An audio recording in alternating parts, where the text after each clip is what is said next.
which is good. So let's take a look at that. Yeah, which I finished just in time. You're an overachiever. I like that about you. I'm nervous? No, not No, really. don't be nervous. No, I'm not nervous. I'm too old to be for being nervous. Oh, you're never too old to be nervous. Yes, you're right. But becoming less and less nervous with aging slowly and steadily. So you are the first apprentice in Sphere 2 that volunteered to write their own sphere map. And I love that you did that and that you kind of took charge of your own destiny. Yeah. So how are you feeling? I cursed me for doing so. I cursed me for doing so. No, not really. I was very happy that I could do that. I found out that I did put in too many things, get it done in Sphere 2 actually. You know, like retouching all my headshots, doing biographical video, doing the whole homepage. So I think I have to rewrite it a little. I did it already and skip this biographic video because I'm not going to get this ready. But the other stuff like retouching and getting the text and the homepage ready, and that will stay. So I have a version 2 of my sphere map actually. So if you agreed that would be a great relief. Okay. I love what you're doing, and I love that you're self-aware enough to know when you're putting too much on your plate. That's something I struggle with all the time. Yes. So I hear you loud and clear. And I think that is kind of the sort of undiscussed helpful part of the Arcanum, at least in the way that we're doing Sphere 2 and 3, where you guys have your individualized maps, because it's really about accountability and being able to check off things as done. Because a lot of the time when I sit down and I talk with most of you guys, the goals are very all-encompassing. I want to be successful.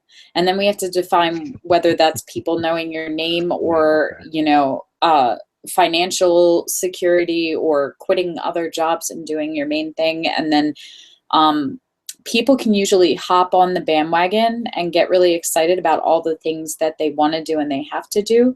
And then they pile all the stuff on their plate, and then it's really hard to get done it all. And it starts to seem a little overwhelming. So I think it's actually very, very smart for you to look at it and go, I'm not going to do all of this in one sphere or at one time, and sort of prioritize and pick what your personal priorities are based on what your goals are. So I'm totally fine with you sort of revamping and taking things on and off your plate as you go throughout the sphere, as long as you feel like, one, it's serving what you're trying to do, and two, it's challenging without being overwhelming.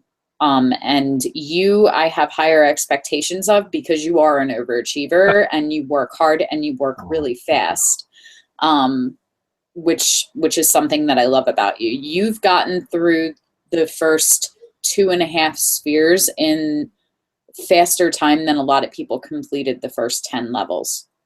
So, okay. So I think you're doing phenomenal.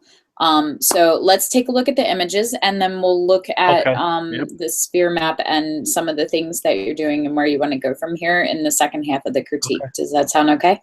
Great. Okay. That sounds perfectly okay. Yep. Okay, so I'm going to screen share just so that we don't tax your internet.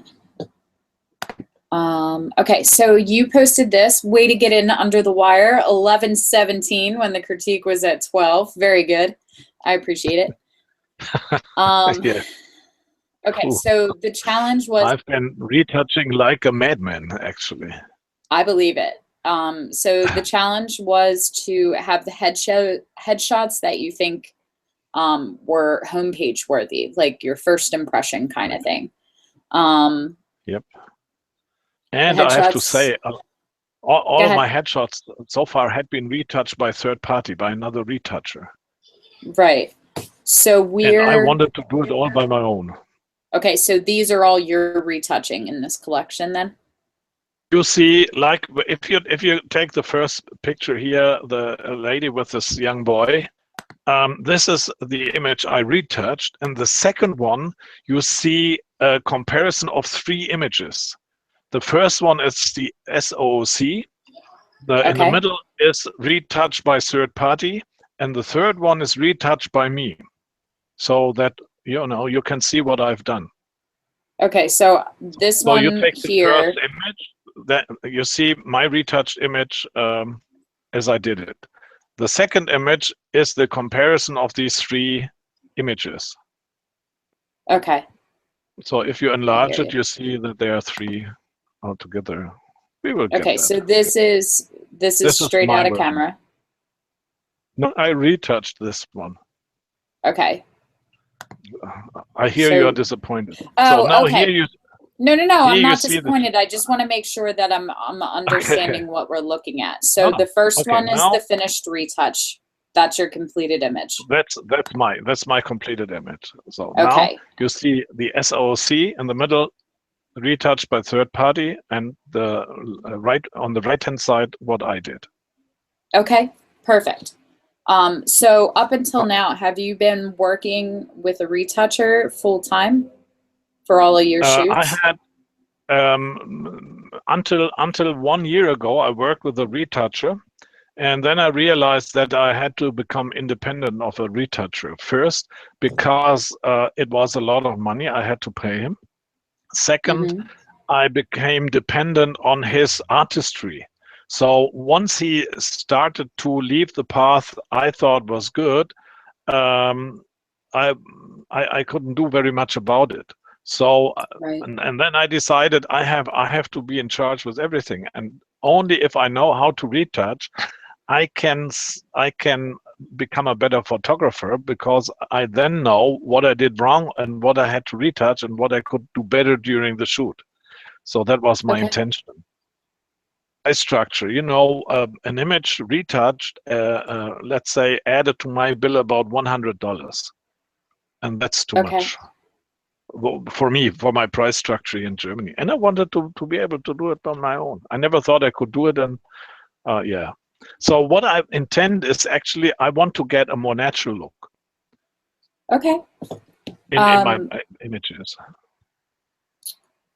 okay. So there's a couple of things. One, I Okay. absolutely believe that being sufficient in retouching actually helps you a lot with the way that you shoot and improves the photography when you're behind the camera and not just behind the computer, because you start to understand different things and what becomes problem areas. A lot of photographers that work with retouchers don't realize how difficult they make the retoucher's job sometimes, which saves you time. And especially if you're doing your own retouching, then you learn to make your job as retoucher easier, which a lot of times if you're paying a retoucher, if they're charging for time, then if you go back to doing a retoucher, you're taking up less of their time because you're shooting better for them too.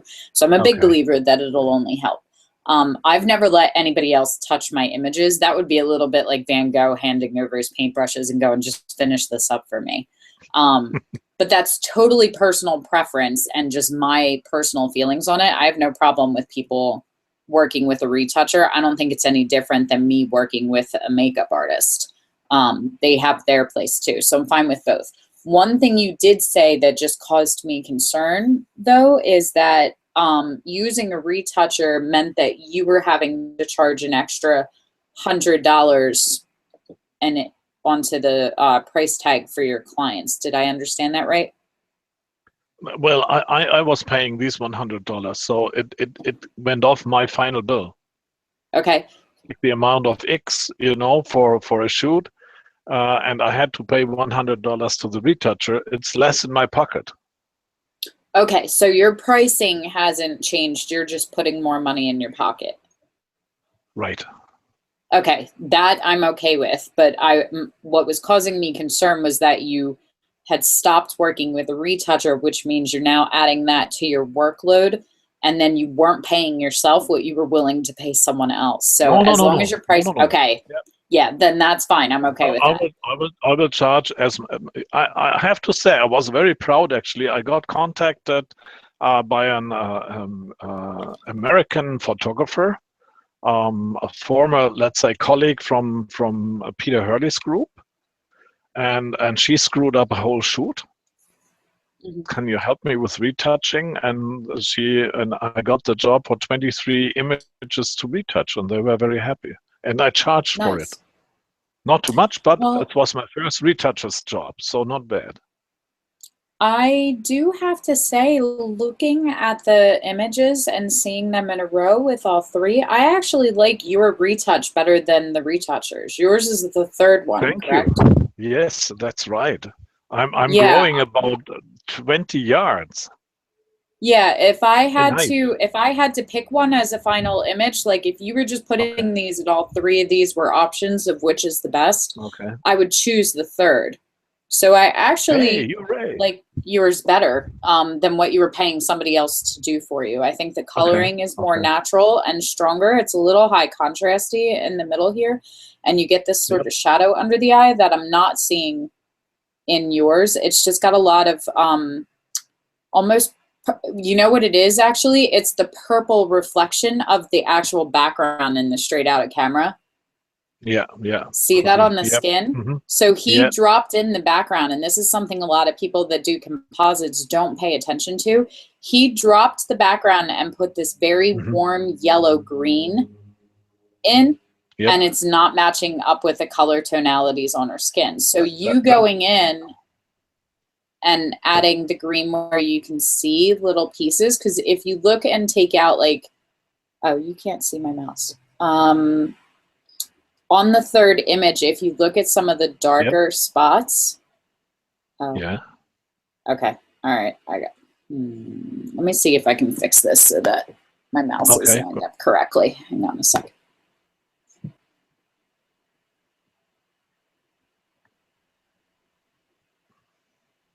Yeah.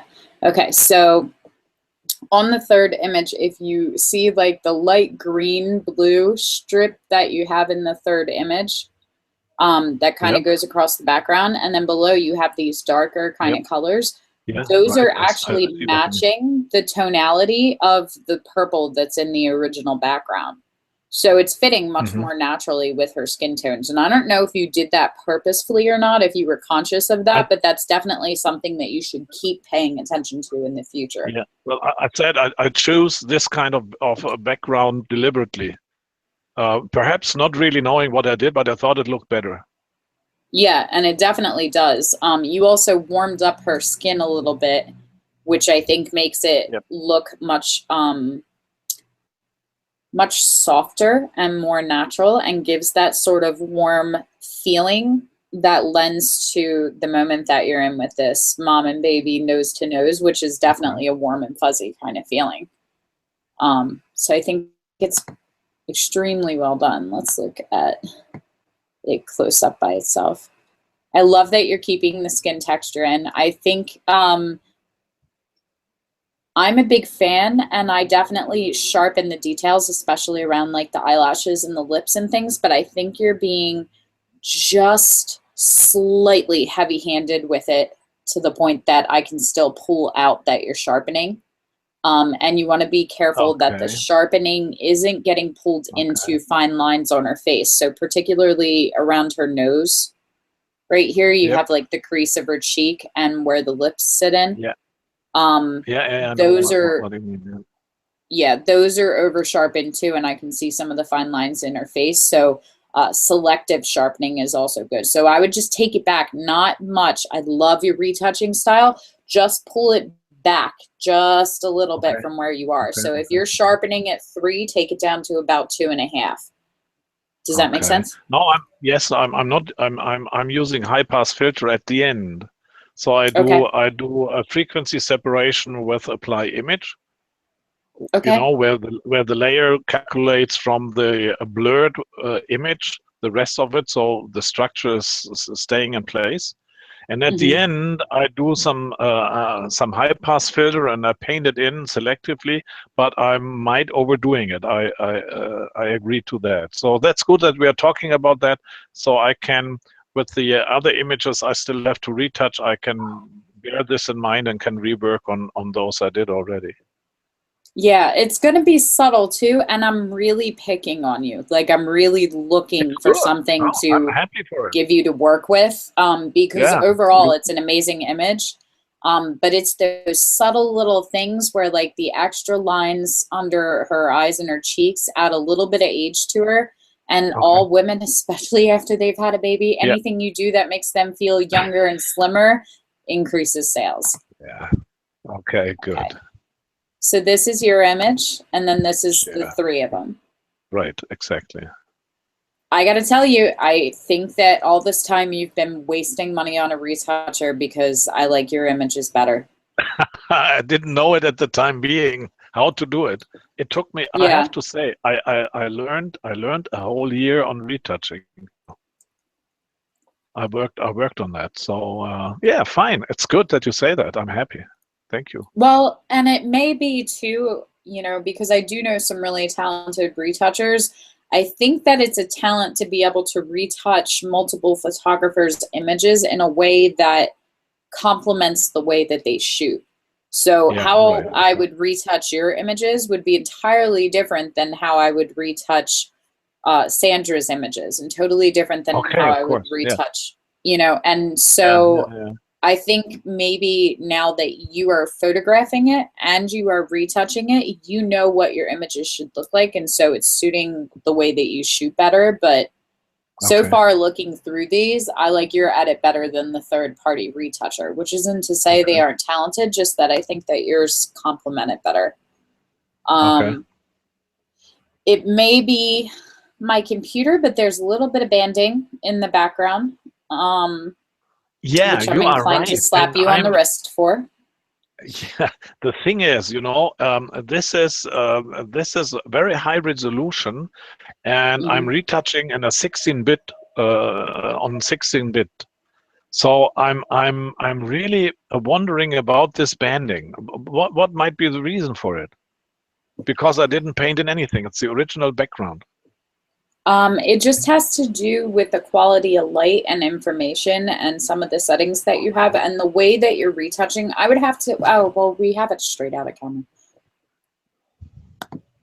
So, let's see. Oh, I can't make it any bigger. If we could pull up the straight out of camera larger, I'd be curious to see, but looking at it on my screen, I can even see it just a little bit here, but it's definitely getting more exaggerated and banded. You know what it could be? As you're working with it. I used as color space Adobe RGB, and I changed to sRGB. That could definitely have something to do with it. If you're shooting in one color space and you're retouching in a different one, then it's changing the information and the way that it's read. Because those are two different color profiles, so they're accounting for the information differently. And honestly, I have that in some of mine too. Okay. And so once you have it, if I realize it on the background, you know, what is there to be done? Exchange the background or blur it? I mean, yeah, you can. You can cut the background out even if you're just replacing it with essentially the same background. If you're losing the information, again, I'm picking on you because I'm trying to find things that you need to work on. I could blur but it's one it, of those things where you can, but I've done that too. And really what happens is even if you blur it, even if you take it and blur to 100%, what it does is it changes the way the colors blur. So while you might have, say, you know, you can see certain lines like here, and then you can see like the next gradation here. And so there's almost like edges. I can see it, When you go to blur it, what you're going to see is those lines shift. So it might blend in like these two colors, but it'll create a new line up here. So it just kind of depends. So I don't know if blurring it's the way to go. I I've have to gone think in about when a remedy. yeah, I've gone in and actually colored it with paint before when I've lost information in an image and just helped Okay.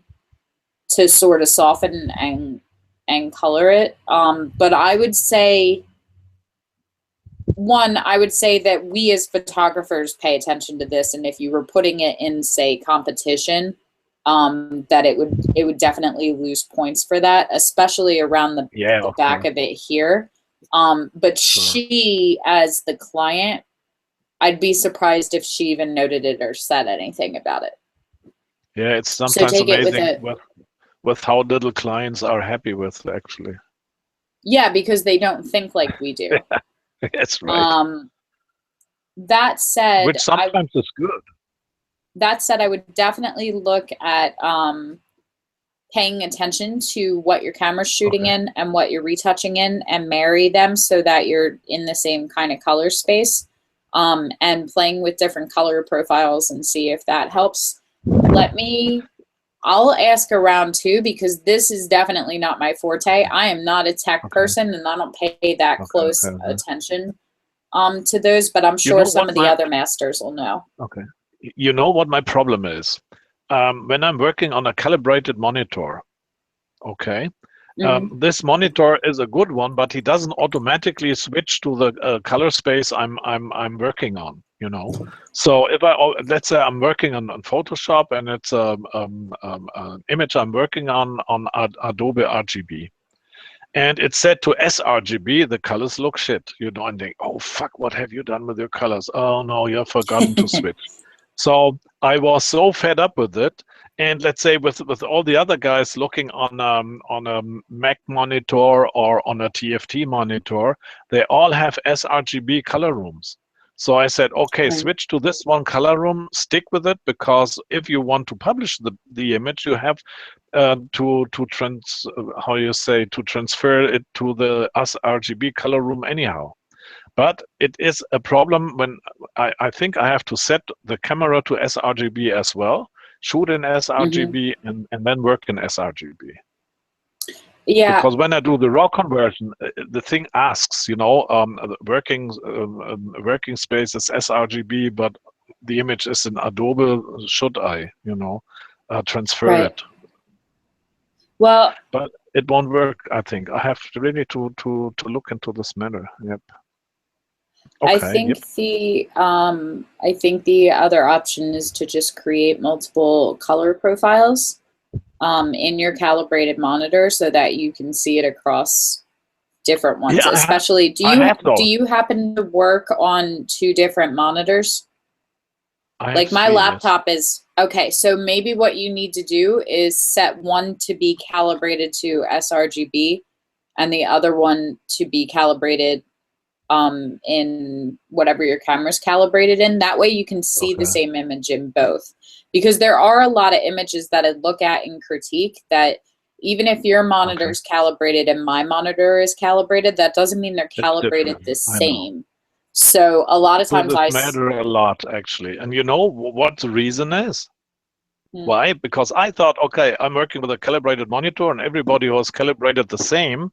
Let's say the gamma and the light and the stuff should see the same. And the guy who knows it really well said no, because the panels which are built in these monitors are different, and each yep, brand of panel has a slightly different color showing. hmm, yep. So I went berserk, you know. So we will Well, never see what the other sees. and I'm looking, I have it on two monitors right now because I always have Okay. the images that we're looking at on my Wacom, and then I can see it on the screen in the Google Hangout that we're on my Okay. other monitor. And there's color variation between the two, even though they're color Okay. coordinated You are on using the one same of those profile. huge Citics? Yes. Yeah, I Oh have the my God. 27.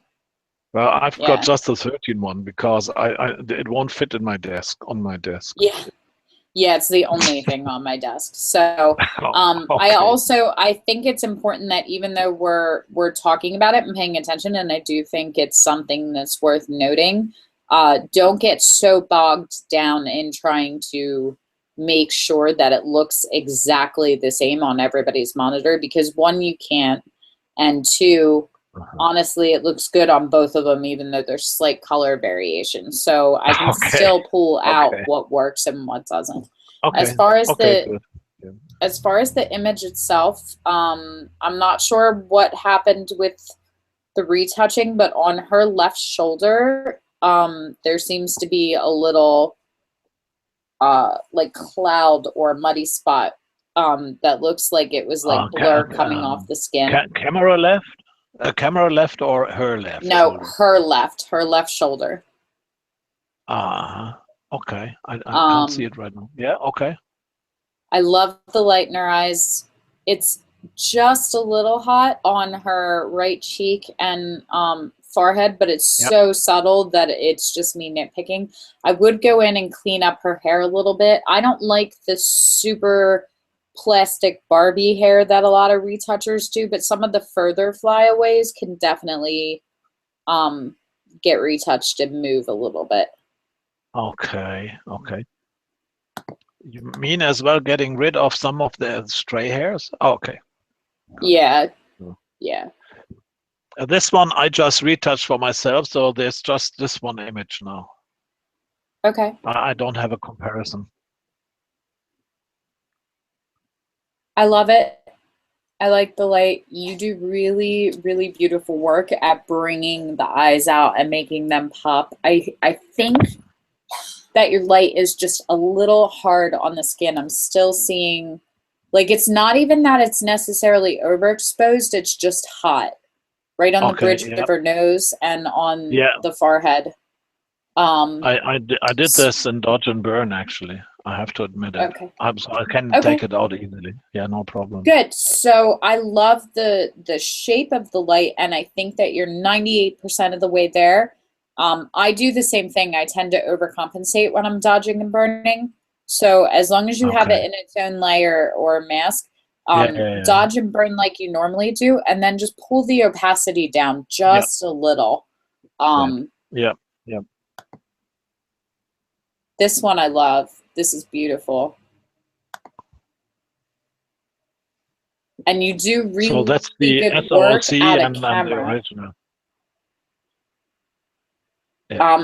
Well, it looks good straight out of camera too. So you're doing really well at getting it. This is a really good example of getting it 90% of the way there in camera, which if you're looking for it to be more natural, that's the way to go. And you did a good job of retouching the eye, that it doesn't look distorted, even though you definitely opened it up a little more.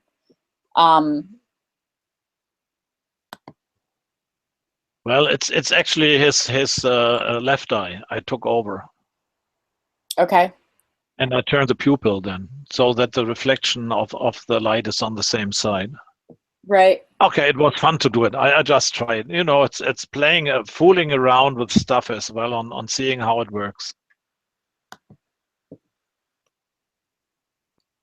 I think that you did really well. I'm not sure if I knew him, if I would notice it, because you have to be really careful with making the eyes the same, but I think you kept enough of the structure of the original eye around it with the flesh that it doesn't become a problem. But I see a lot of people do that, because I have that too. Like, my one eye is significantly larger and more open from when I had surgery. Well, I have to say, he's a friend of ours, so I know him well. And and my wife looked at it and she recognized him, because funny enough, a lot of people even won't realize that their opposite has an eye difference unless being told.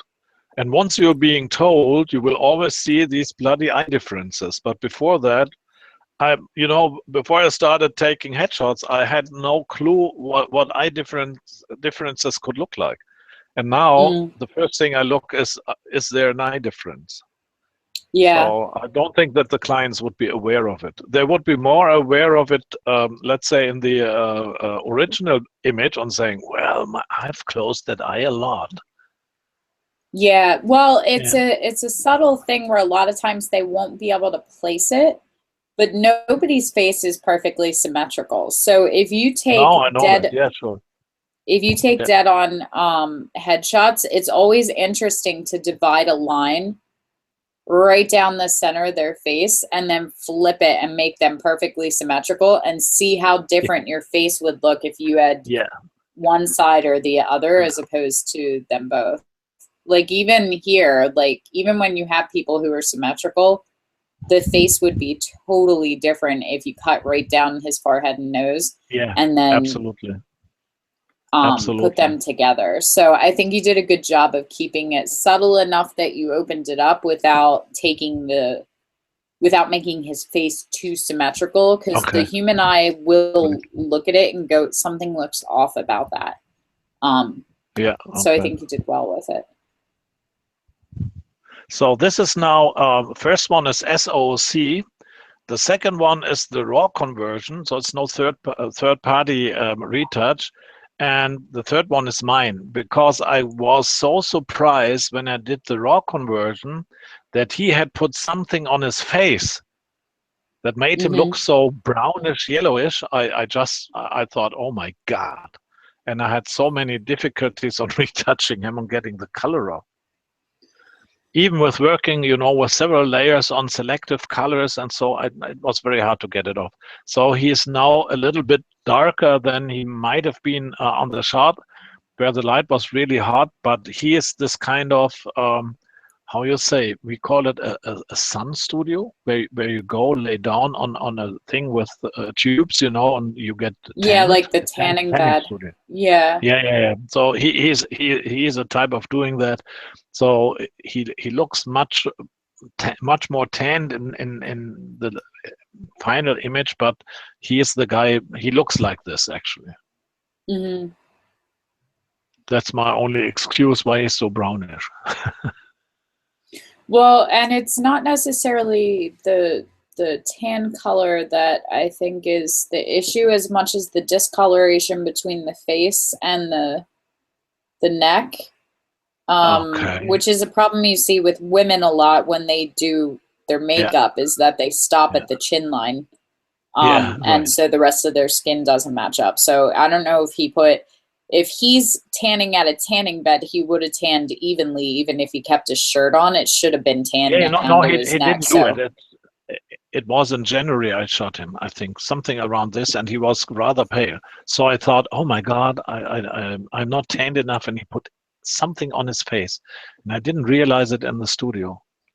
Yeah, and he only did it on his face. Right. Okay. So this is not the best one I did actually, but I've put it in anyhow. I don't think I will put it on my homepage. I don't know. I think that you did good at matching the color of the neck to the face and sort of bringing both together. I think that you could probably go back in on the final image and do another layer of dodge and burn just to add some of these highlights and give his face some shape, because his face looks very flat. Yes, you're right. That's what's really bothering me. Now you say it, I realize it. Yeah. Yeah, but it's the trade-off, because you needed to sort of flatten out the color tones in order to not have the, hey, I rubbed orange stuff all over my face an hour before the studio, which my girls have done before.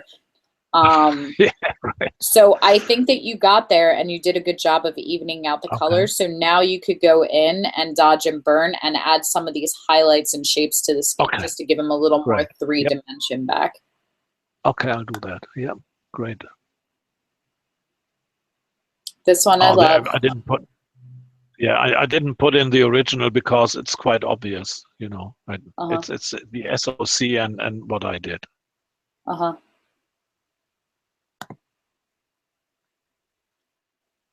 I love this shot too.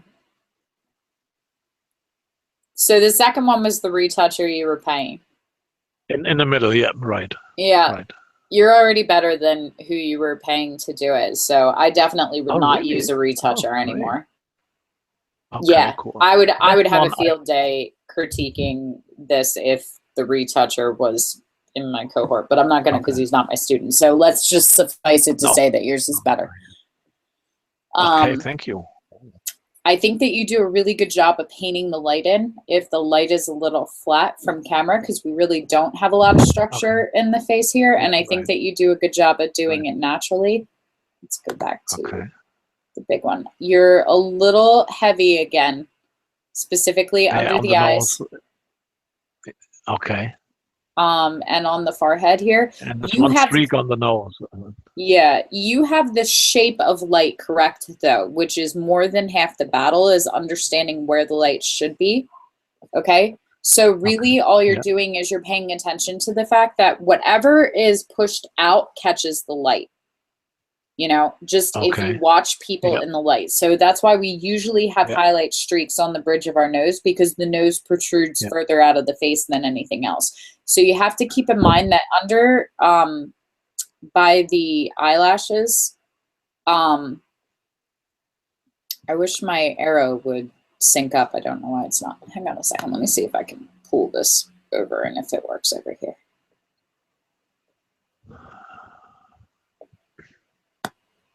One second.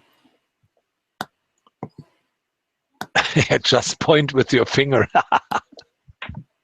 Yeah, but you can't see it. Yeah. I know it was just a dumb joke. Okay. Sorry. Okay, now you can see it. All right. So right here, if we have I'm doing the highlight, too much, eh? Yeah. You're doing too much, but part of that's just because you're not paying attention to common sense with what we know. So the eyebrow, the brow of the forehead comes out further, and the way that the skull is shaped is that it comes out and protrudes and then recedes back into the skull. So if you think of the skull and the bone structure, when we look at a skull, there's this big cavity where the eyeballs sit in when you're alive, right? Right. So this should be protruding in, which would say it would be in shadow. So the highlight's good. Okay. It's a little strong, but even if you back it down, you want the highlight right under the eyebrow here, and then it would start to get darker as it goes back. And we can see that when we look at it. So see how it's just a little bit right here, and then it gets darker and shaded as we go. So one area, he overdid it, and we'll leave it at that. But if you look at where he's adding the highlight, it's directly under the eyebrow, and then it gets darker the closer it gets to the eye. You're carrying the highlight all the way down to the eyelid. Does that make sense? I got over-exaggerated. Yeah, absolutely. But you understand where the shadows and the light should be. So the basic highlights in a portrait for beauty retouching are on the center of the forehead like this. It follows along on the top of the eyebrow because that protrudes, and then just a little bit underneath and then recedes. In the corners of the eye, brighten it. Go ahead. Yeah, it was such a good piece of advice. Everything that protrudes is highlighted somewhat, and very easy to understand. Yeah, even I do it. Yep. Another really good resource for you if you're starting to play more with highlights and shadows and contouring is to actually go watch makeup contouring videos, because makeup artists teach people all the time how to contour their face to make it slimmer, to make it broader. She has a very heart-shaped face.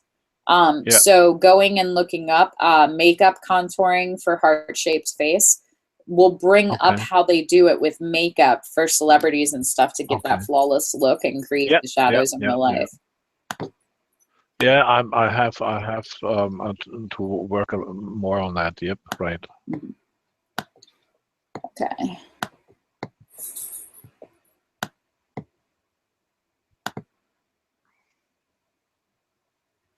So I like this one. I think that you're retouching.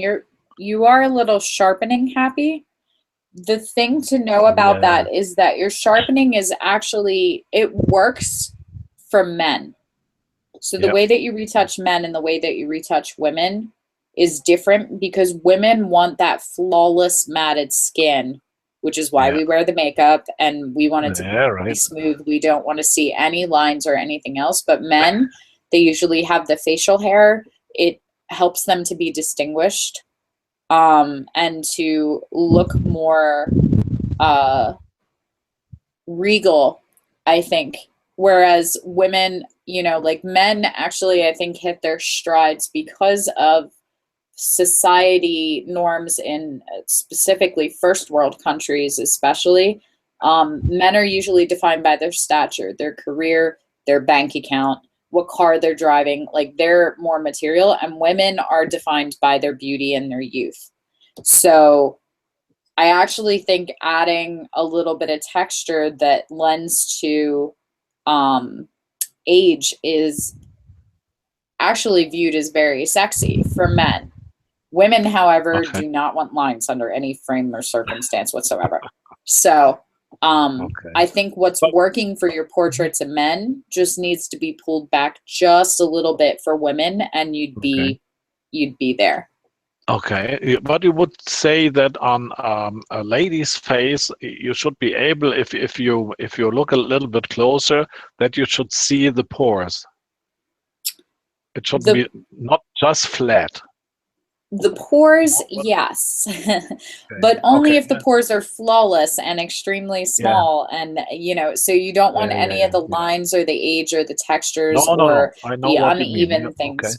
So Okay. a lot of professional retouchers that do beauty retouching for magazines actually go matte the entire thing, take all the texture out of their skin, and then go back in and add it in. So it just depends on how Yeah. honest the interpretation is, which I don't Yeah. necessarily condone and I don't necessarily do, but I will soften all of the pores. So you still want the texture, you Okay. just don't want to accentuate and amplify the texture, Okay. which Yeah, when we you're, will have examples later on for ladies and the pores, I'm sure.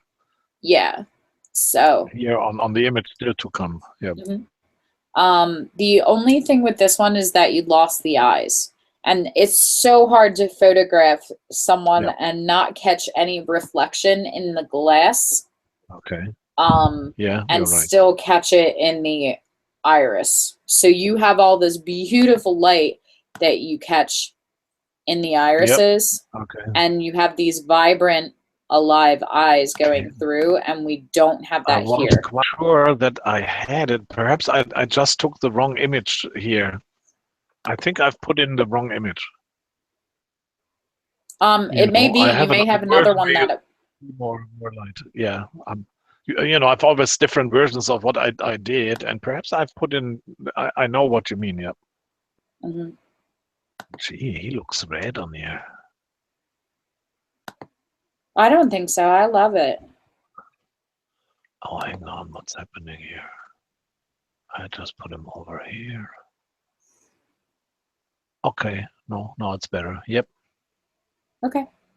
Um, Yep. Again, same thing. I think that the texture adds to distinguishing them when they're aged. Like you hit a certain point. Women don't want to admit that we hit that point, but you do hit a point where age before beauty, I think, and where the lines become a lot of the face's character, Yeah, yeah. tell a Well, this lot of the guy is story. 89 years old, so he is Yeah, so supposed to have wrinkles. Yeah. exactly. And I love that you kept that in because I think that's a lot of the story of his face and his life, Yeah, and it makes yeah. it more interesting to look at. Same thing, and this is something that I struggle with, and it's really hard. The only thing that I'm wishing for here is that we had more of the vibrancy in the eyes that you have when you're Okay. not shooting Yep. with the glasses. So, and this is Okay. something Good, that good point. Yeah. you I'll might put be that in. able you might be able to do if we can't get it with the glasses where you're either getting glare on the glasses because that's worse. I'd No, rather no, have no. this. What I do is I did this on the images I retouched later. I put on Mhm. a vibrance layer and just paint in the eyes again, the irises. You can, This helps actually. and it will, but there is some truth to the fact that when you get it right in camera, that it's different than Yeah, retouching it in. So you can fake a absolutely, lot with Photoshop. absolutely. I fake plenty with Photoshop. But the other option, something that you might consider, is just having him remove the glasses. So if you're finding that you can't get the light to his irises through the lens without Yeah. getting glare, or it's Okay. just not refracting the same, just having him pull the Yeah. glasses off for a couple of frames and getting those really vibrant eyes, because then you have other images that you can pull from in the same way that you flipped the eye on the first Okay. portrait. Okay. Yeah. Right. That's a good point. Yep.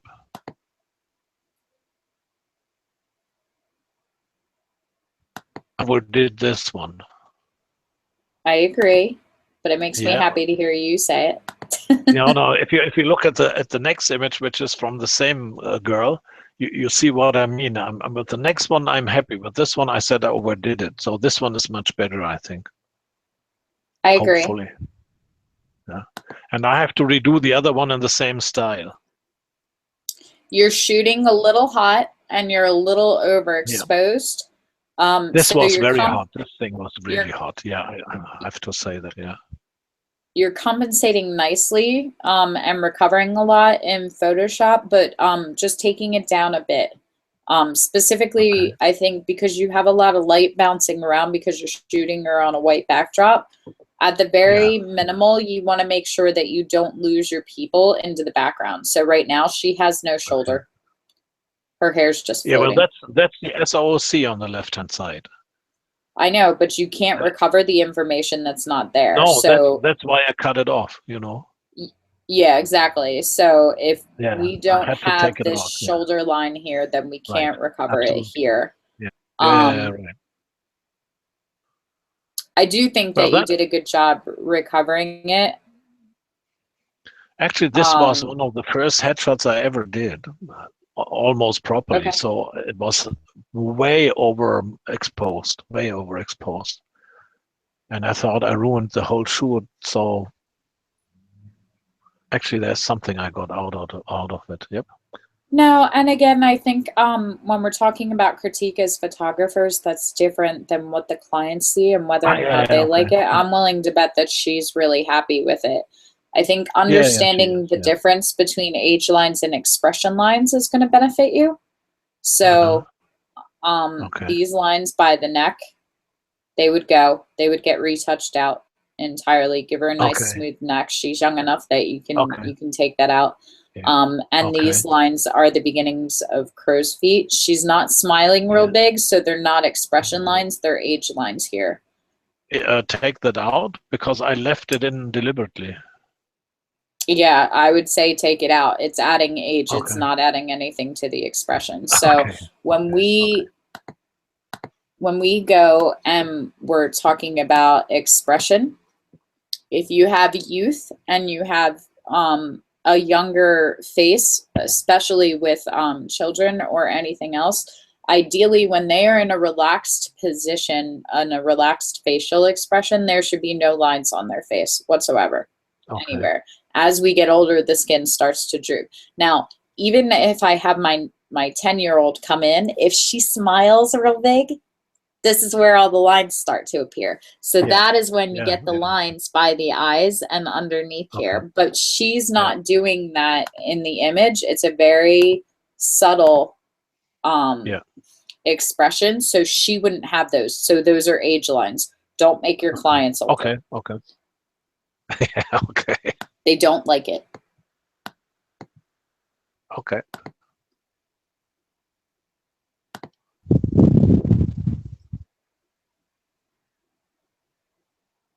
Okay, so this one, I would say that I would probably pick the second image over the third. Okay. Fair enough. I like that yours is a little toned down and not quite so red. I feel like his is very red. So I think that you did better with the color tonality, but I think He that was better with the eyes. his face is more three-dimensional, and yeah, he got a Yeah. little more life in the Absolutely. eyes. So a little Yeah. more of the highlights here and around the face and the brow, I think. Okay. You got Yeah. the brow pretty well, but I think just right around the edge of the face, we kind of lose it and it Okay. becomes a Yeah. little bit flatter with yours. Okay. I was the lens flare out. I Yeah. forgot the rest. Okay. This is beautiful. I think that this is also a really good indicator of the difference in retouching skin and light depending on the pigment of the skin, how dark or light it is. Okay. So this one too, I think that the second one is a stronger image. And it's the same thing, you're flattening her face. So we need this bit of light. And when you have a darker skin tone, then the highlights are a little bit sharper as shapes. So you don't get this nice smooth light like this. You can have that on really fair skin because really fair skin is a whiter light by comparison, so it'll meld into it. But when you're working with darker skin, you're gonna have more contrast in the shapes because they're contrasting colors. So it's the same way as having a white backdrop and having like a gray or a black or a darker color backdrop. The spotlight will be sharper on it because darker colors swallow light, lighter colors reflect the light, and it'll blend in more. So I like this highlight on her forehead here and above the eye and on the cheek, and I think this one's a little flat. Okay, no problem. Actually, I think the money I paid the retoucher was not wasted because I've got examples I can always look at and brood, what did he do? How can I do it? And so it's very good for exercise, actually. Absolutely. I've played with this concept with the blinds or the visors through it. I love the artistic play of light. I think the problem is that I have no comparison. I just retouched it. Okay. You accentuated everything that probably shouldn't be accentuated. So what is highlighted is always what will draw our eye first. And you put the eyebrows and the eyes themselves in shadow. So if you had shifted her face or shifted the light so that this band of light was over the eyes and the eyebrows, you would have kept the expression. Instead, you basically told everyone, ignore the eyes and the eyebrows, which are the life of a portrait. What we really want to focus on here is the nostrils. You know, so if you had shifted these down a little bit, then the eyes would have been the focus and they would have picked up a little bit of highlight, and the nostrils would have been in the shadow. And you would have kept that little heart shape. Nothing that can be done in post, but something that you should definitely pay attention to if you try playing with this light again. Just keep in mind that the light should always be falling on what you want the viewer to focus on. Okay, right. Great. Well, these were just originals I did, so. Okay. I thought I put in some kits as well. No, I love it. I love the texture on the shirt, and I love that baby fine hair. Everybody loves that baby smell. And it's a really, really cute image, and I think that it's well lit. You over retouched on the eyes, and with children portraits, especially when they're babies, less is more. They're such perfect little beings because they haven't had time to have any scars or any breaks. Like their skin is perfect, their eyes are beautiful, and the color of them changes. Like don't get retouch happy, especially with infant portraits. Okay, I take it out a bit, no problem. This one's better because we still have the retouch and we paid attention, but those look like baby eyes. Okay, I get the point, yep. This one's beautiful. I love the texture.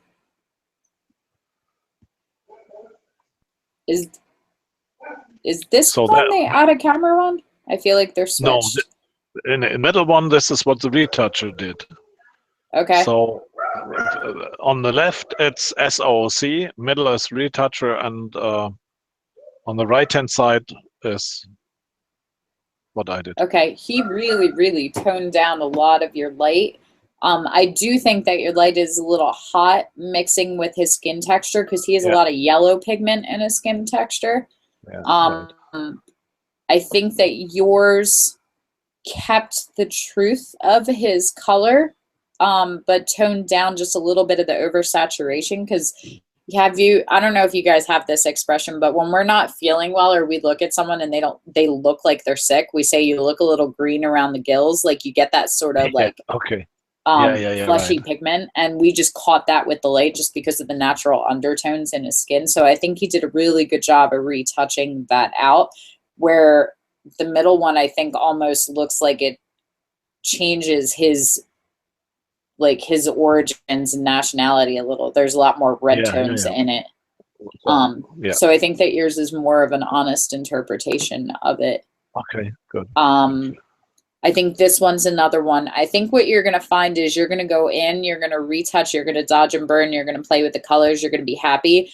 And then what you're probably going to want to do is just go over and renegotiate and see if you want to dodge and burn a little bit more to pull out some of the highlights and structure on his face. Yeah. I have to say, sometimes you have to leave the images and have a look another day. Indeed. Because suddenly you see things you didn't see. Yeah. So I'm gonna. Yeah, it's dodge and burning. I did too little.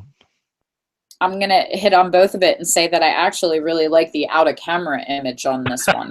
I think that his went too far and yours didn't go quite far enough. And both of you pulled a lot of red into her skin and took out her natural pigmentation too. So I'd like to see a little bit more of the natural light that you caught here. And a little less red in her face. Okay. Yeah, fair enough. Oh, I just retouched this one. I'm both straight out of camera in this one. Yep. Okay. Yeah. So it's just little ones. I think having the side-by-side comparison is good. You are following it, but I think just a little more. Like we lost this highlight on her nose. This one's a little bit too strong and this one's a little bit too weak. A little bit more on the cheeks will make it a little more believable. And I would probably pull in just a little bit harder on the highlight on her bottom lip too. Okay. Yep. This is beautiful. This is a really good conversion from before and after, because it's a little underexposed. Theirs is a little bit scary. It looks a little Twilight, like vampire poster, because they pulled it up so much, which if that's the look you're going for, it's okay. You, in contrast, over whitened her eyes a little bit too much. So they look out of place, like they look like they were cut in. So I would pull that down just a little bit. Yeah, I have to work on the white of the eyes as well. It's too whitish. Yeah, exactly. I have to find my way there. Part of that, again, is that you're not adding enough of the highlight to the skin to add texture. So it's looking extremely white and cut out because there aren't enough highlights anywhere else, because that is the whitest thing in the image. So coming in, even if you don't touch the eyes, which I think that you could, and you could take it back, if you just went in and added some more of the highlight like he did or she did, that will help tone it down by comparison too. Okay. If you looked at this image, if you just could go back once again to the one I did, back again. So here I tried to leave the pores. Would that be okay on a lady's retouch? Yes, I don't mind having the pore structure, but if you look at it, it's just a couple of little things like here. Oh, I'm back to being reversed. Hang on. Here, if we look right here, that's a blemish. That's a blemish. That's a blemish. Oh my God, yeah. That's a blemish. Those are the things. So the texture is good. And I like seeing that because you don't want them to look plastic, but you do want to go in and borrow from where her skin is perfect and just kind of clone these out. And it's just, it's time. Okay. I know, it's clink clong, clink clong. Yeah. Alt and click, alt and click, alt and click. You're a little, it's okay. You're a little highlight happy in dodge and burn too on the tops of the lips, and it gives them almost like a milk mustache kind of feel. It was my fault. I forgot to take Um, it out. I just tried it and I forgot to take no, it out. it's good, and you can accentuate that, and that's a really good way to add a little more dimension to women that have really thin or unpronounced lips, but it's got to match. So when we're looking at this highlight here, Okay. it's stronger than it is on her cheeks, on her Right. nose, Absolutely. and your lips are underneath your nose. So you won't have a Yeah. highlight on your top lip that's harsher than on the button of the nose. Absolutely. Yeah. Sometimes there are things I'm always wondering why I didn't think of it myself. Because you don't know until you know. That's right. Yeah. Because somebody called me out when I was doing that too, and that's how I learned it, because Okay. I used to do that Brilliant. too. We can go Okay. back. Everything I criticize you on, I could show you an image where I did the exact same thing. Okay, great. This is a really beautiful retouch, Yeah, before that and was my after. best one so far, actually, because I told her The not to come with makeup. Okay. Makeup on her face. She is a niece of mine, so I could tell her, because I wanted Uh-huh. to work on this, and I didn't know that they had such severe skin problems. But it was a good exercise actually, and she's Yeah, it's a happy with the great way to results. So hooray! Yeah, it's a great way to learn if you have people that are willing to do that. And you did a beautiful job of retouching her skin. The only thing I want to draw your attention to is this line that we get that gets Yeah. more Okay. pronounced as we age.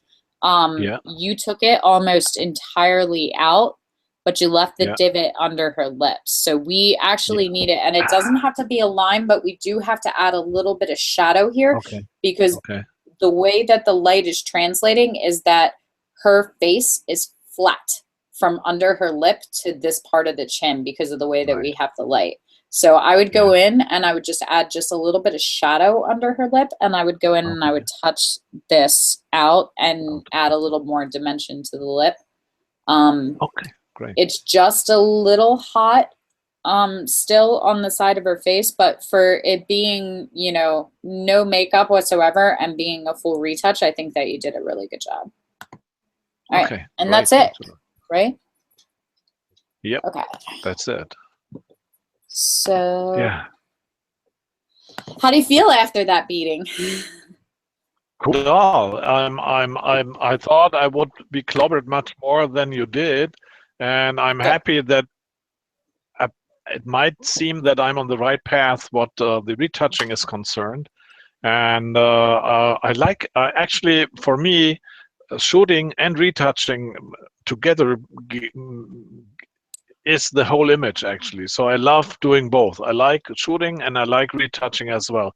So it's once again, taking your time on looking at the image you took and seeing what could be done actually to match it favorably to reality. Oh, I like it. Okay. Yeah. Thank you. Very valuable advice.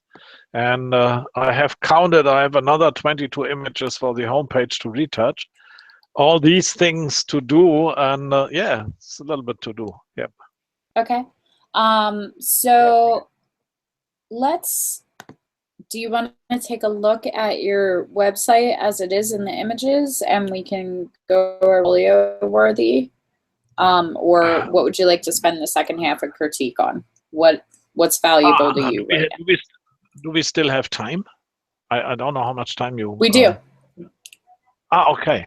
No, what I wanted to talk about actually is my pricing. I Okay. I published my price list and I said, just hang on, grandchildren is calling. Hang on. Ja, Lotti, That's was okay. ist? Oh Okay, God, dann mach's that's so gut. cute. Tschüss, Lotti. Tschüss. So, grandchildren is going home. Okay. Okay, so I had to say goodbye, of course. Of course. So what I'm my let's put it like this. I am trying to establish myself in a completely different market than there is in the United States. So I'm not saying it is impossible. So I'm a bit at a loss because let's say in the United States, I know a lot of examples where people are really charging good money for the headshots. and I have not found one in Germany who does um, to a income level or a shooting price tag than in the United States. So there is always this fear, I am scaring off potential clients if my prices are too high. But if I start too low, it's always difficult to raise the prices. So I read your post you did today on saying, okay, you are giving away, was it on your post or on Challenge 25? I don't know. Like you said, you're giving away shots and you're cutting, let's say, as well in the additional prices, and you're still making good money on a weekend. Mm-hmm. So I have price wise, I have to find my place in my area. So Okay. that's perhaps my biggest problem. So the problem with pricing for a lot of us is that most people just set a price based on what their competition is charging, or based on what they hear somebody else say that they are charging, or what they think that they should be charging, what the value is. And that's not how you can successfully structure your business, because the bottom line is that there are low end and there are high end everything. So I can go and I can pick up a box and color my hair purple today from a grocery store for $15, or I can go into a salon and do it for $250 at a high end one. Okay. I can go and get a cheeseburger at McDonald's, or I can go to a beautiful restaurant and drop $500 on dinner. It's the same for every industry and every product and every service. There's low end and there's high end, and you can be extremely successful and financially lucrative at either one. It depends on what you want your business to be like. So for me, part of the reason that my prices are high is not because I want to be high end, because I think that makes me more successful or more money. I probably make less money than I would if I shot in a lower end model, but I don't want to be in my studio shooting every day. My kids are young. I'm not a grandmom yet. I'm a mom. And every 10 minutes it's mom, mom, mommy, mom. Yeah, okay. And while sometimes I want to like send them off to college early, I also know, like, yesterday was my son's 9th birthday, and just like that, a decade's gone. Cool. So it's important to me to be here for that right now, because I see how fast it's going. And it's important for me to have time out of my studio to be able to do this with you guys and help you guys. And it's important to me to have time to spend with my husband, because he's military and he's never home. And none of those things have anything to do with the business plan. They have to do with who I am and what my priorities are. So before we start looking at where your prices should be according to where you are logistically and geographically, what we have to ask is, how many times do you want to be shooting a week? How many sessions do you want to be doing? Okay, I broke this down on the post I did, actually. Yeah. Mm-hmm. So I'd like to shoot, let's say, whatever, 3 shootings a day and 2 shoots a week, let's say, something like this. So between 6 and 9 headshots per week, that would be okay. Okay, and 6. 6. Okay, so 6 per week is shooting pretty much every day except for, let's say, Sundays. Let's say you take Sundays off. No. 6 headshots. Not 6 days. I would pick out 2 days a week where I would make dates available, and I would take 3 clients in each of these 2 days. Okay, so I would just shoot 2 days. Okay, so you have 2 shooting days a week. How long does it take you to retouch an entire session? That depends. Let's say what I did. I had based my calculation on a real shoot I had. With a combination of passport images and headshots with 2 guys. And I broke this down. Well, I did this very fast. I shot husband and wife for passports and headshots, and my shooting time it was 14 minutes in the studio, and I got all shots with it.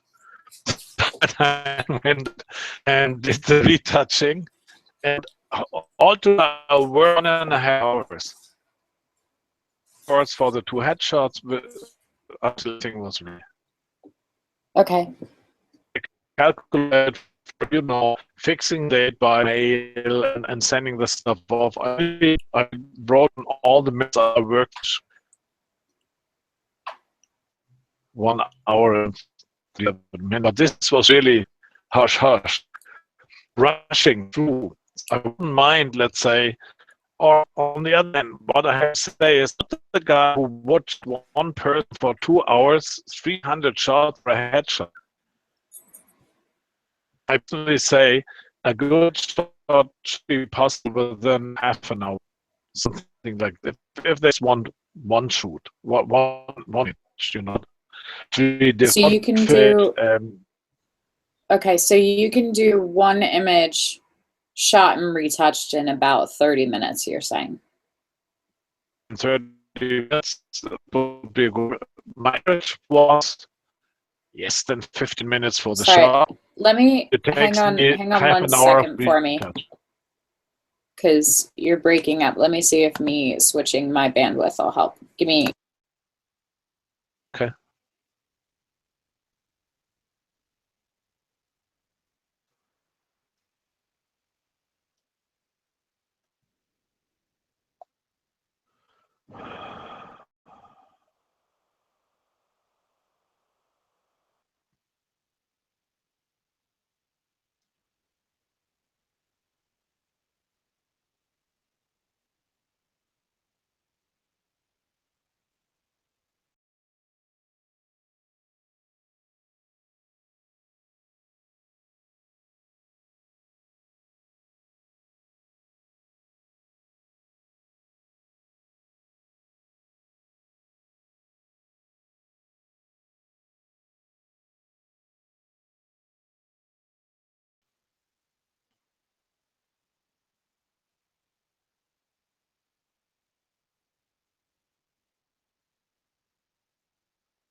Outlook-Kanal. Was ist denn hier los?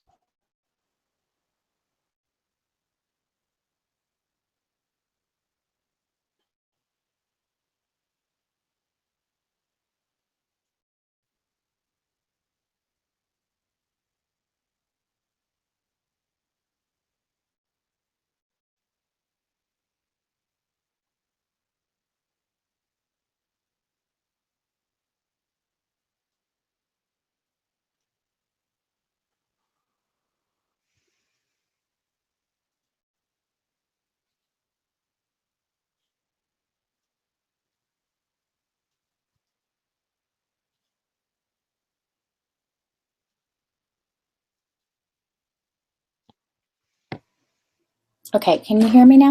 Oh. Okay, that sounds a little better. Let's see if we can. I'm going to keep my audio off and we'll just keep it on bandwidth. Okay, so go back to what you were saying before. How long does it take you to retouch a single image? And you're gone. Well, I guess we'll draw that to a close and I'll discuss with him offline. Oh, there he is. Can you hear me, Hans? Yes, I can hear you loud and clear right now. Okay, you sound good too right now. Okay, so let's jump back to what we were talking about. How long would you say it takes you to retouch a single image? Let's say it depends whether it be just for social media or a beauty retouch, okay? So let's say for social media, it would take me between 20 minutes and 30 minutes, and a real beauty retouch between 1 hour and 1.5 hours. Okay. How are your sessions set up right now? How many images are you returning? Just one. and the others are extras. Offering a basic rate for 20 minutes studio time and one retouched image, which is for social media, and they can add on studio time on location as well, and they can say as well they want to have additional images retouched, and then I charge extras. Okay. And how much are you charging right now to do the social media with the single image? For the social media and the single image, it's $150. Okay. So, Oh, I see you now. yeah, let's see how Back in, that works. okay. Well, my signal's good, so I'm Okay. assuming if you can hear I'm me fine. well that it's on yours. Yeah, So. yeah, absolutely Okay. fine. So $150 for a single image. Let's assume that that's what you're doing. Let's assume those 6 sessions a week are all social media images where you're doing one retouch. So you're creating a single image, you're spending 30 minutes in the studio, and you're spending, we'll be generous and say another 30 minutes retouching said single image. Okay. I have to say something. Go ahead. My aim is to make at least 350 euros, which is almost $380 per session. Okay. With extras and that stuff. So that'd be my aim. That's where I want to develop, And then Okay. if I do my 6 a day, the monthly income, I would be perfectly fine with it. With this, 2 days a week work. I would be something around $8,000-9,000, and that's okay. Are you getting 6 sessions a week right now? No, I don't even have a homepage. I can't really promote my business without a homepage, and that's why I'm pushing my homepage so much. So I'm right now at a status. I would say I'm I'm quite good at shooting. I'm fairly good at retouching. So I would feel confident to go on the market and tell everybody can do root headshots better than those they had before. I need a homepage. And before I don't have the homepage, I won't push it. No, I have to push myself to get this bloody homepage finished. And so I told myself it's just my goal. I won't really go hardcore on the market. It's not just mouth to word, and I get job done, but it's the odd job per, let's say. And I will restart hard. All of my business in the last 2 years has come from Facebook via my personal or my fan page, and more often from my personal page and people reaching out. So I'm going to go ahead and call shenanigans and say that you don't need your website in order to be in business. And I lost you again. I think that we tend to put barriers in front of us. And give ourselves reasons that we can't make it work where we are now with what we have. So I'm going to say that that's what you're doing now. And I'm totally fine with you having the homepage as a priority and setting up your website. And I totally understand and agree with the validity of having a website. Hi. Hello. Can you hear me now? Back again. Okay. Yep. So I was lecturing you while you were offline too. I'm gonna go ahead and call shenanigans on the idea that you have to have your homepage and website up before you can be in business, because all of my clients, every single one of them in the last 2 years, has come from Facebook. And most of them have come from my personal page, not even my business page. So that is a lie that you are telling yourself. Okay. You don't need to have it. Now, that being said, I do absolutely understand and agree with the validity of having a website, and that helps to reinforce your brand. I'm totally okay with you making that a priority. I'm not okay with you saying that the reason that you can't be in business right now is because you don't have a website. So if it's important to you we got, yeah. Go ahead. We got cut off. I said that was me personally who said I have to have my homepage ready before I start. So I know it's not a necessity, but if I don't do this, the homepage will never be ready. I know Okay. myself, you know. So Does I just said, okay, now you work on your bloody homepage until it's ready. Before that, you cannot go on the market. It's just my, you know, in on saying I have first to have homepage ready what is it up my and stuff. what is it that you feel the homepage is going to do for you once you have it? I will run around telling people what I'm not running around personally. I don't know it. I say, okay, here I'm a normal, I'm a really good headshot photographer. We don't have, you know, to a lot right now. This is my homepage. Have a look and see some images there. You see work, and if you want to forget photos you never liked, come to me. I see so far, let's say, an orthopedist over and yes, my orthopedist has a horrible headshot as a homepage. I say you need a headshot. The reference my home, they will decide where they can dates, they can shoots and all that. They see missing information and everything. That's what I have. Sample image, how I work, and that can really make appointments there. How are you talking to potential clients? Are you talking to them on social media? Or are you meeting them in person? Right now, I'm meeting them in person. On my personal, I'm not really good at social. I've got this a per Facebook account. I have a company Facebook account, and feeding both irregularly. Okay. Well, if Not really you're pushing talking, it. okay. If you're talking to people in person, face to face, then you don't have to have a website. You just have to have your images on you, which could be a portfolio on your phone. It could literally just be the photo app on your phone that you use to take pictures and just uploading them. And you can have them connect with you at social media or just drop you an email.